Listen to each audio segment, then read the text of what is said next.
The community of Sant'Egidio has gathered here in Rome with representatives from the Middle East. They stress two main points. One being there needs to be a realization that Christians are in need of help, and the second being, more importantly, how to provide this help.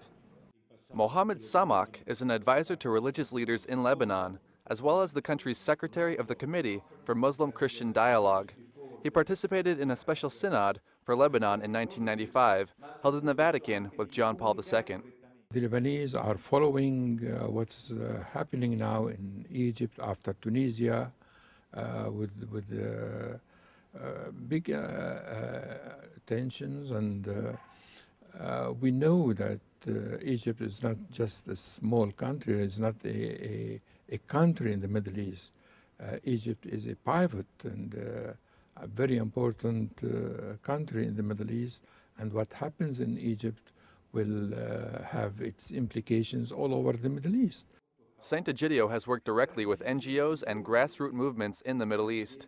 Because of this, Secretary Sammak believes that they have been able to gain support from local Muslim leaders.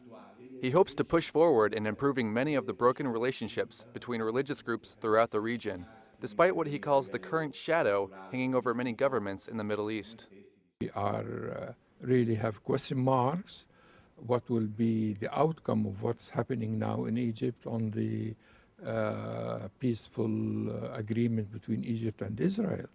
What will be the next role of the United States and how to deal with the problems of the Middle East? The government of Lebanon collapsed on January 12th after ministers from Hezbollah resigned. The new Prime Minister, Najib Mikati, is working to create a new government. Secretary Sammak says that there is no tension between the Muslims and Christians of Lebanon. The problem is the divide between Muslims, as Sunnis and Shiites struggle for power, which in the past has often resulted in violence. The community of Sant'Egidio is committed to being a partner in peace, as they closely follow the developments in the Middle East.